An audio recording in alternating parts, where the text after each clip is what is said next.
Bonjour les amis, aujourd'hui j'aimerais vous parler d'un problème que vous pouvez avoir, parce qu'en fait moi avec la gestion de mon patrimoine, c'est ce que j'ai rencontré ces dernières années. Et en fait je vais vous expliquer surtout qu'est-ce que je suis en train de mettre en place en 2024 comme stratégie pour vivre de mon patrimoine. Alors c'est un problème de riche, donc c'est un bon problème, mais je vais te partager un peu les problèmes que j'ai rencontrés ces dernières années et dis-moi si tu as rencontré des problèmes similaires et quelle est éventuellement, toi, la solution que tu préconises. Alors, peut-être que, en tout cas, moi, ça m'est arrivé, c'est que je fais des plus-values dans l'immobilier, je fais des plus-values à un moment dans la crypto, sur des ETF, mais chaque année, c'est pas le même montant. Il y a des années où il n'y a pas de plus-value et des années où il y a une perte. Donc, c'est un manque de régularité. Et ça, c'est un gros problème quand tu veux vivre de ton patrimoine. Ce que je me suis noté aussi, c'est à un moment, je me suis dit, bon, ok, j'ai plusieurs stratégies. Je vais essayer de voir historiquement les stratégies, si elles ont performé ou sous-performé les mêmes années, pour essayer de fusionner, enfin de lancer en parallèle plusieurs stratégies. Là, c'était plus sur les ETF, tu vois, des stratégies type Ray Dalio, Harry Brown ou celle que j'ai développée, la stratégie PIC. Ouais, ok, mais enfin, il y a quand même des années, comme 2022 a été catastrophique sur beaucoup d'actifs. Donc je me suis dit, bon, c'est bon, j'ai testé, mais ça n'a pas marché. Peut-être que toi aussi, d'ailleurs, tu as rencontré ça. Et du coup, cette incertitude, je ne sais pas si tu vis de la même manière, c'est certainement un lien à l'argent qui est différent, c'est individuel. Mais moi, cette incertitude, ça me donne un inconfort psychologique. C'est-à-dire, ok, en crypto, de mémoire, il y a 3 4 ans, j'ai payé mon année de dépenses avec les plus-values de la crypto, donc très bien, mais en fait, ça me met en inconfort parce que je savais très bien que les années suivantes, c'était pas garanti. Et ça, c'est un problème psychologique plus que financier, problème de riche, hein, il n'y a aucun problème, vaut mieux être dans cette situation-là plutôt que de devoir courir après l'argent. Donc dans cette vidéo, j'aimerais revenir sur ces différentes stratégies, revenir pour moi le problème qu'il y a stratégie par stratégie, et puis te dire la solution. Je vais te partager la solution que j'ai mis en place, et puis on en parle. Hein. Je ne suis pas là pour donner des leçons, j'apprends. Mon objectif en 2024, ça va être justement d'utiliser cette nouvelle stratégie, pas nouvelle pour moi, euh, pour financer de manière récurrente et enlever cet inconfort psychologique, mais peut-être qu'il y a d'autres solutions et tu es invité à mettre des commentaires. Hein. Alors, moi, ce que j'avais noté, tu vois, c'est que les actions, les cryptos, ça peut très bien payer. Les cryptos, c'est exceptionnel quand on est en bull run. On démarre un bull run. Enfin, moi, ça fait depuis mars dernier que, par exemple, j'ai recommencé à acheter du Bitcoin en particulier. Il y a quelques jours, j'ai revendu la moitié de ma position. J'ai fait déjà une belle plus-value. Ok, donc ça y est, on n'est plus en chute de marché, a priori. Bon, très bien. Ouais, enfin, ce que je te disais dans l'introduction. Peut-être que cette année, je vais me payer mon niveau de vie avec les cryptos, mais c'est absolument pas garanti qu'une fois que le bull run est passé, il y aura parce qu'il y a une volatilité énorme en fait dans les cryptos, dans les actions. Et puis ça demande un travail, ça demande de se former, bien entendu, et ça demande un travail de screening, c'est-à-dire de regarder les marchés tous les jours, voire même en fonction comment on appelle ça, de la durée que tu utilises. Enfin, c'est pas la durée. Voilà, si tu trades à la journée, à la semaine, sur 3 heures, 6 heures, éventuellement plusieurs fois par jour, il va falloir regarder ta position, regarder les graphes et puis sortir éventuellement de ta position. Donc ça demande un gros travail de suivi. Ensuite, les business, les startups. Ça fait des années que, alors j'ai commencé les business sur vendre des formations sur la négociation, puisque j'ai été acheteur-négociateur chez Airbus Hélicoptère, donc j'ai un énorme savoir. Donc j'ai essayé de lancer ce business-là. J'ai essayé de lancer un business, enfin, j'ai lancé des business d'événements nautiques pour des entrepreneurs, des investisseurs. Moi, je viens de la navigation. Je m'éclate. Mais j'ai jamais réussi à gagner de l'argent avec ça et ça demande un effort énorme en fait. Donc très bien, c'est un moyen de sortir du salariat, du freelancing et puis d'avoir un effet de levier. Mais c'est pas garanti. Je veux dire, autour de moi, je pense que peut-être 80 voire 90% des gens qui se lancent abandonnent au bout de 6 mois, 1 an, 2 ans, 5 ans. Je me rappelle quand j'étais étudiant, j'avais travaillé pour la CCI de Valence. On m'avait demandé de faire les statistiques, donc d'aller interviewer créateur d'entreprise qui avait 3 ans d'activité. De mémoire, je crois qu'il y avait 50% des entreprises qui avaient disparu au bout de 3 ans, si je ne me trompe pas. Franchement, les statistiques, je vais regarder, c'est assez stable. Ok, bon. D'investir dans des startups. Investir dans des startups, c'est combien de startups qui vont te permettre vraiment, un, de gagner de l'argent, et puis deux, de rééquilibrer toutes les startups dans lesquelles tu as investi et dans lesquelles tu as perdu de l'argent. Pareil, ça demande de se former parce que c'est pas ah tiens, son projet est génial, je mets 10 000, je mets 100 000 euros. Bah non, c'est pas comme ça que ça se passe dans un investissement dans les startups. Vaut mieux d'ailleurs avoir, je pense, créer d'abord une startup pour comprendre en fait que c'est pas trop l'idée qui est importante, c'est surtout la psychologie des fondateurs. Bon, bref. L'immobilier, c'est génial, c'est super simple. C'est super simple. J'ai pratiquement fait x2 sur une opération d'achat, rénovation, revente. C'est super simple, mais c'est dur. C'est super simple. Je veux dire, le process, il n'a pas changé depuis 3 ou 4 000 ans. Tu achètes un bien, tu le rénoves, tu le revends, tu le loues, ou alors tu achètes un terrain, tu construis, tu revends ou tu loues. Très bien, c'est simple comme business. Mais alors, au niveau liberté géographique, zéro. Tu as intérêt à suivre ton chantier. Si tu le loues, bah, tu as intérêt à être là pour gérer les problèmes. Si tu es en France, grosso modo là, on est là pour te punir en tant que propriétaire. Donc, c'est simple, on peut gagner beaucoup d'argent, mais il y a quand même des contraintes. Je ne dis pas que c'est impossible, hein, mais il y a des sacrées contraintes géographiques, d'investissement en énergie, voilà, moi j'en ai chialé sur certaines, des fois dans mon projet, quand je voyais l'avancée de mon chantier et les problèmes stratosphériques que j'avais en face de moi. En tout cas, j'ai eu de la chance, je pense, de rénover une ruine et de faire de l'argent. Je veux dire, franchement, j'aurais pu très bien ne rien faire, ne rien gagner, voire perdre de l'argent. Donc l'immobilier, c'est très bien, mais ça demande un investissement énorme. Et puis surtout du capital. Bon. Et puis après, il y a les obligations. On a parlé des actions, au début, les obligations. Ouais, l'an dernier, j'ai perdu un montant phénoménal en pourcentage sur des obligations d'État à moyen et long terme. Et même quand les obligations, tu investis dans les obligations, aujourd'hui, les obligations d'État, elles te rapportent quelques pourcents.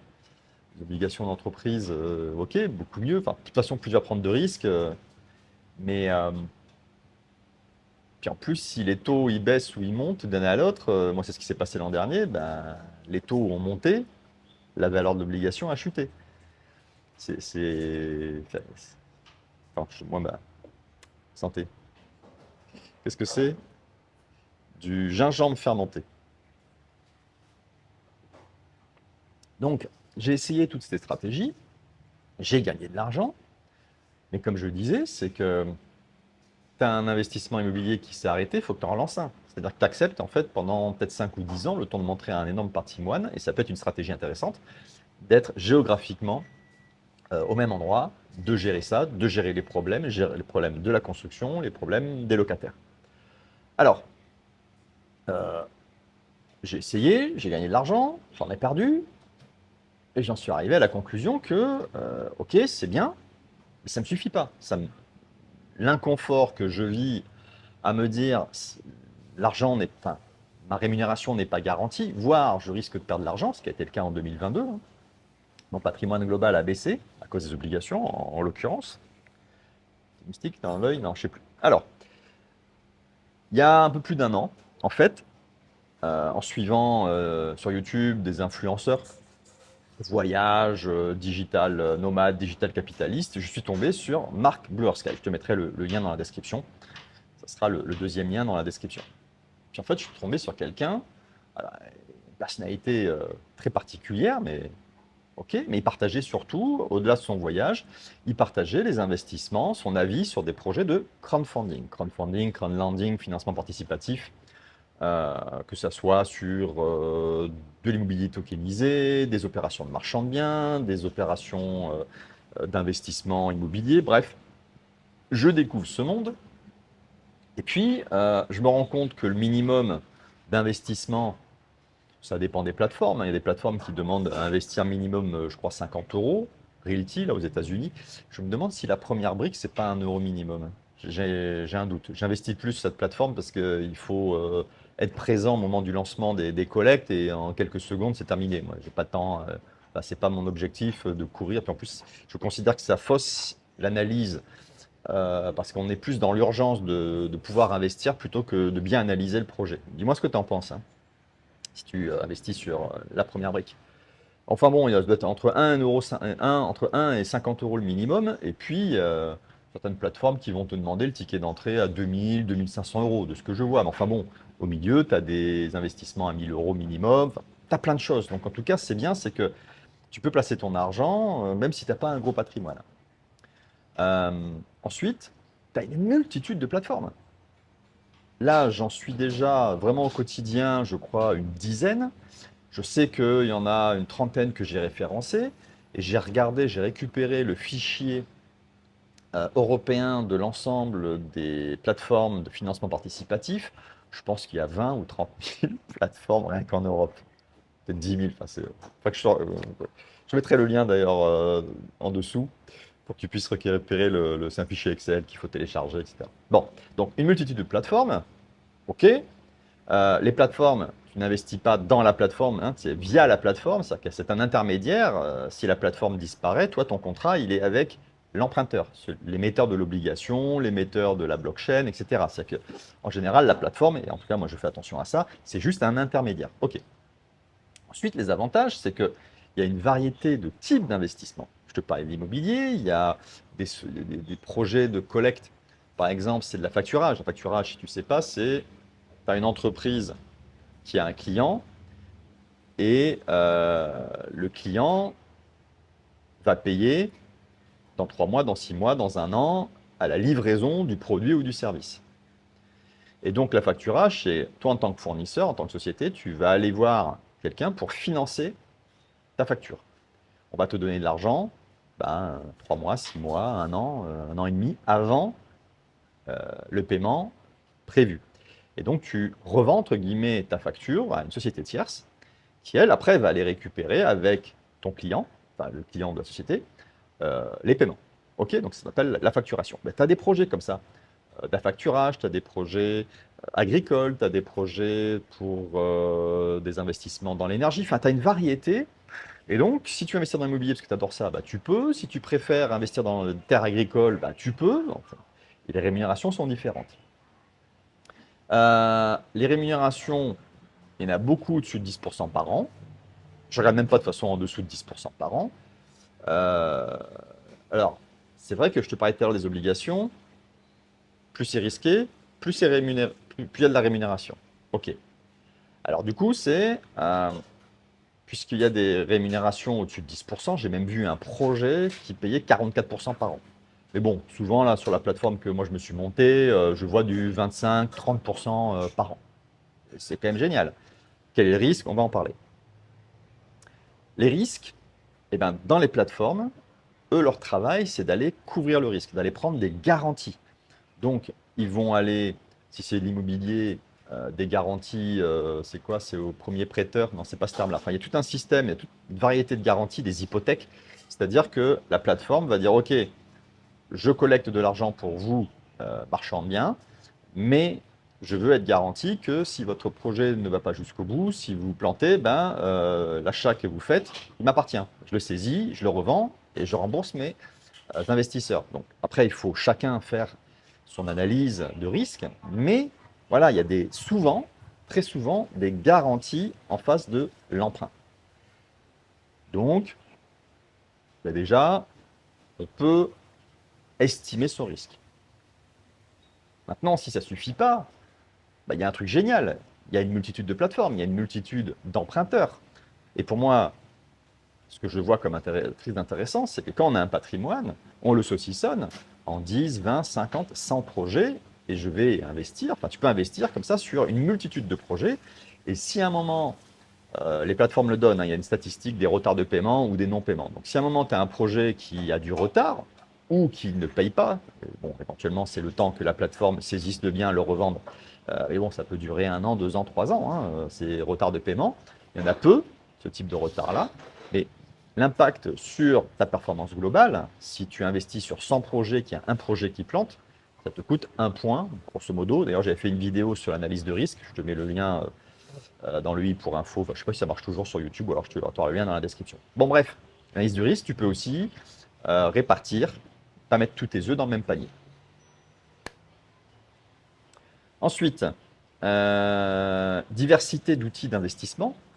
J'en parlais un peu. Tu as l'immobilier tokenisé. Donc, moi, j'avais commencé avec Realty, qui est une plateforme au Canada et qui investit beaucoup à Detroit, donc Détroit aux États-Unis. Mais tu as d'autres plateformes qui font maintenant de l'immobilier tokenisé en France. Tu as des emprunts type obligataire. Donc, tu prêtes de l'argent et on va te donner un échéancier avec un pourcentage. C'est une obligation, ce n'est pas une action.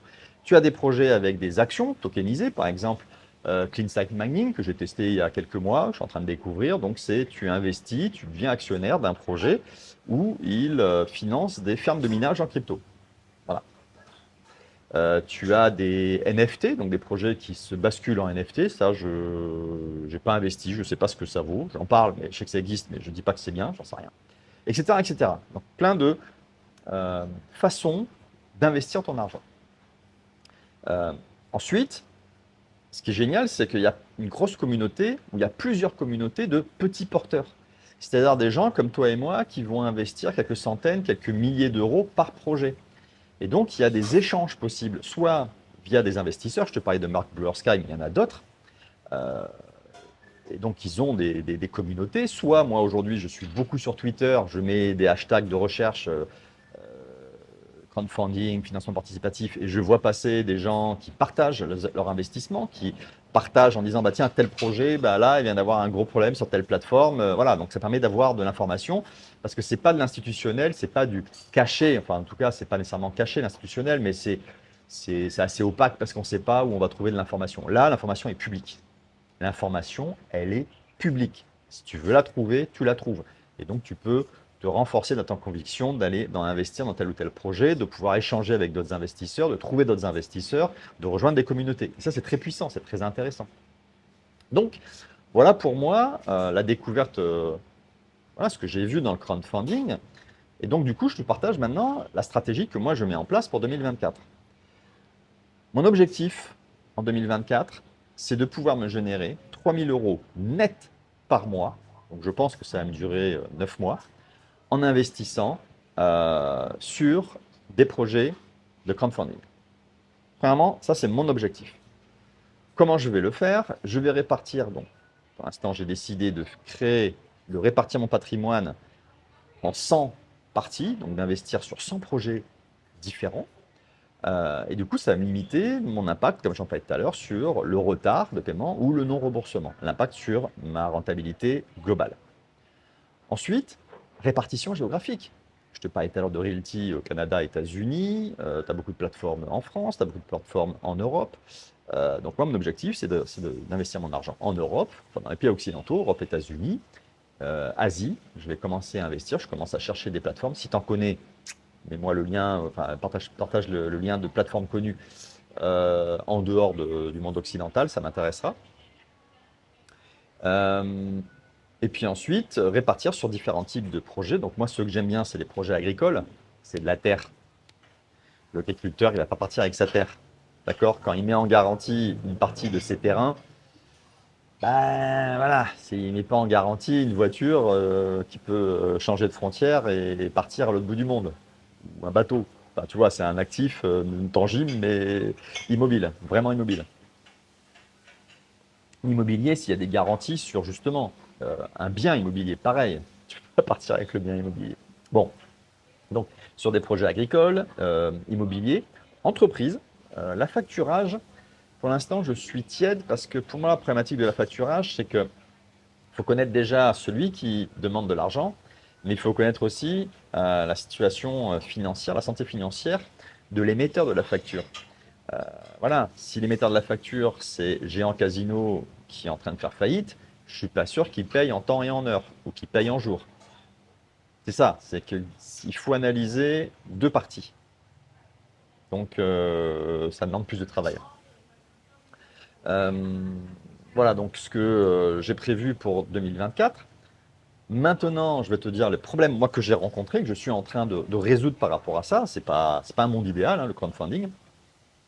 Premier problème, c'est qu'il y a un nombre de plateformes. Alors c'est un avantage, tu répartis ton risque, mais c'est aussi un problème parce que quand j'ai commencé moi là-dedans, si je voulais trouver, à chaque fois que je voulais chercher, je cherchais un projet, je passais peut-être 1 heure ou 2 heures d'affilée. Donc à l'époque, je faisais ça une fois par semaine, très bien. Maintenant que je suis en accéléré, tous les jours, moi je veux trouver le projet. Des fois, il y a des projets qui partent très rapidement.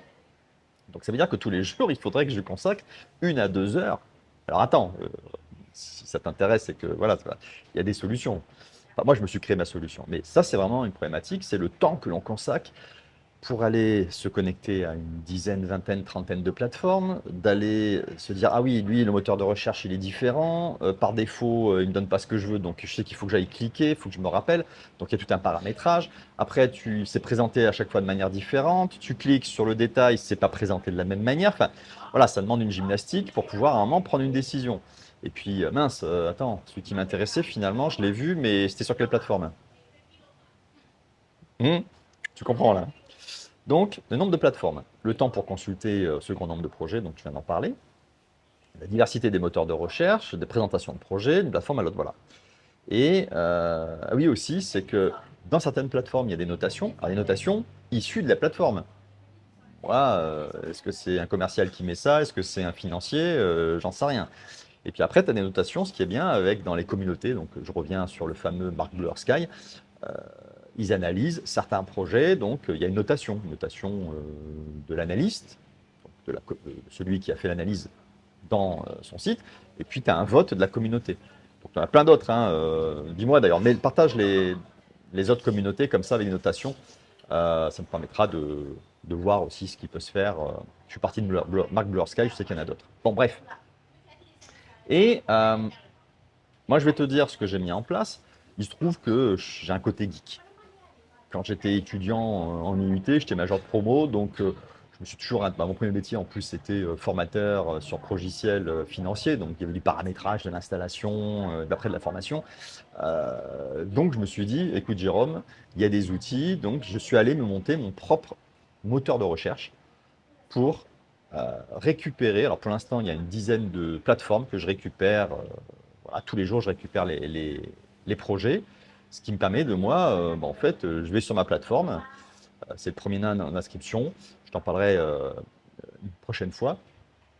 En fait, ça me permet, au lieu de consacrer 1 heure ou 2 heures chaque jour, parce qu'aujourd'hui, c'est tous les jours que je veux voir les projets, souvent, ça me prend 3 minutes. En 3 minutes, parce que j'ai mis des critères en fonction de moi, je veux en fait un remboursement du capital très régulier, si possible au mois, idéalement mois ou trimestre. Et donc cette plateforme, je l'ai paramétrée pour qu'elle récupère l'information et elle me présente ses projets en fonction de ces critères-là. Et je gagne un temps fou, vraiment un temps fou. Je suis en train de développer ça. Il y a des personnes qui ont commencé à rentrer dans cette plateforme. On va le développer ensemble. Et l'idée en fait, c'est de créer un outil pour résoudre les problèmes que l'on peut avoir lorsqu'on investit dans ce type de projet de financement participatif. Donc voilà ce que je pouvais te partager par rapport à ma stratégie 2024. Tu sais tout. Et écoute, pense à t'abonner si tu veux voir les prochains contenus. Et puis donc l'abonnement, c'est ici. Et là, il y a la playlist sur ce type d'investissement pour créer un second revenu. Salut.